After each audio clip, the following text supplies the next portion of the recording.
Welcome to C Programming Tutorials. If you haven't subscribed to the YouTube channel, I would recommend that you do so, and if you haven't become the fan of the Facebook page, I would recommend that you do so as well. We are basically, in today's tutorial, we are learning about how to pass arrays as parameters to function, and this is actually part 3 of this tutorial. So the link to part 1 must be displayed on the screen right now. If you haven't watched the first 2 parts, I would recommend that you watch them first by clicking on the link.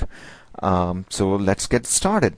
So we are basically, in this tutorial, we are writing a program that would basically add all the number of days in each of the months together to get the total number of days in a year.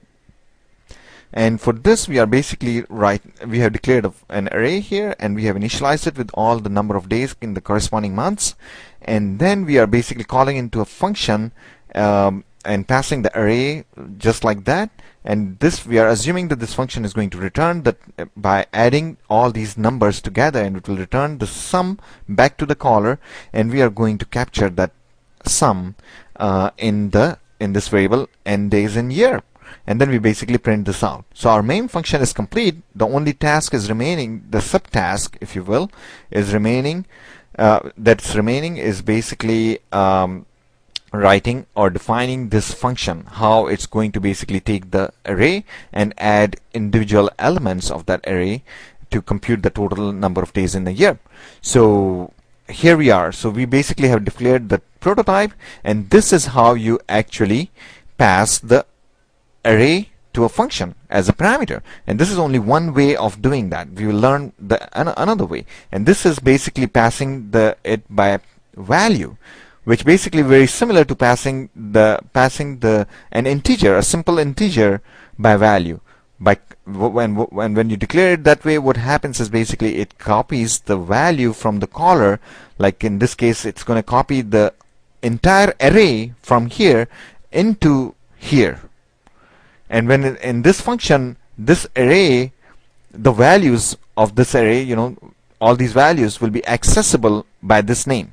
Okay, and this is called passing the array by value, or passing the parameter by value. Why? Because you copied the values over, and this also implies that if inside it, if you change any of those elements, it's not going to change any of the elements of the caller itself.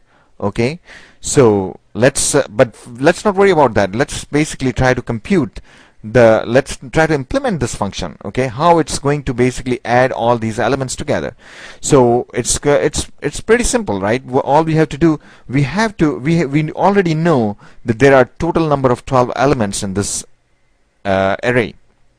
Okay, and we have to add each one of them together. So since we know that we have to add individual elements, we have to visit every element in this array one by one, and we know the total number of elements in this array.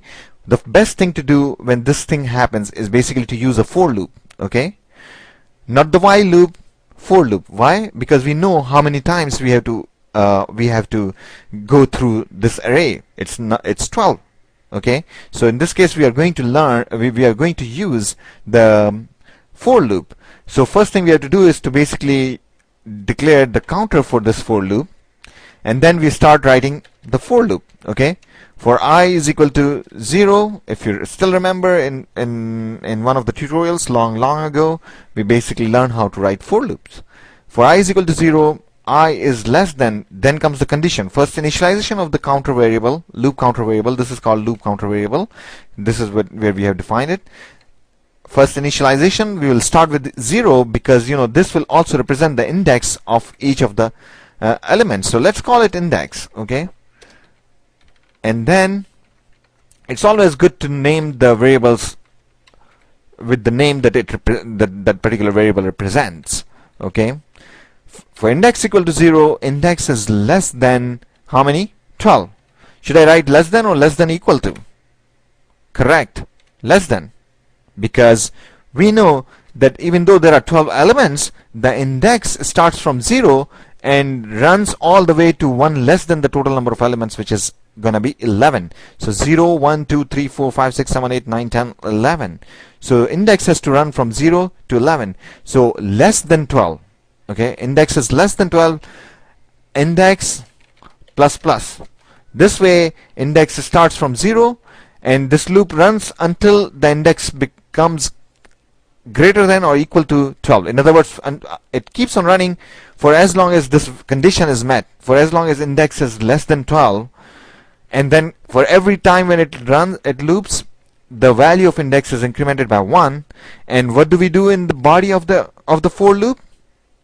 In the body of the for loop, we are going to basically add each of the elements together. Okay, so whatever the current element is, which would be represented by, which can be accessed like this by using the index of that array, by indexing into that array, that's what we call indexing into the array, to basically access the individual elements. So the value of index would be 0, we'll be accessing the first element. The value of index would be 1, we'll be accessing the second element, and so on. And we basically put it in some variable called sum. Okay, and what we're going to do is basically whatever the current sum is, the last sum, we basically keep on adding that on top of it. Okay, that's how we accumulate all the values together into a sum. Okay, and we basically assign that to sum itself so that we can use it in the next loop around. Okay, and this statement can also be written in short like this: sum plus equal to days of index. It's exactly the same statement. Okay, it's just a fancier way of writing it, but it is recommended when you are writing C program, you do it this way. This results in more efficient code when the compiler compiles it. Well, nowadays all the compilers are very smart, so it really doesn't matter. Anyway, so this is how you do it. Okay, this will actually compute the sum of all those elements together. Okay, and for that you will, before we do this, we also have to, we forgot to basically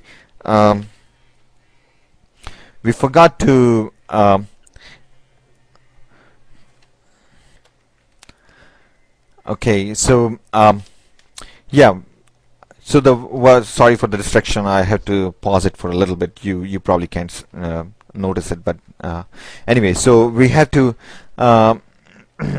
so we have to declare this variable. And one more important thing that you have to do, since it basically keeps on adding into the previous value, it is very, very important to basically initialize it to 0, so that it is 0 when it starts in the beginning. Okay, and let me start bring up my pen here to represent what's going on here.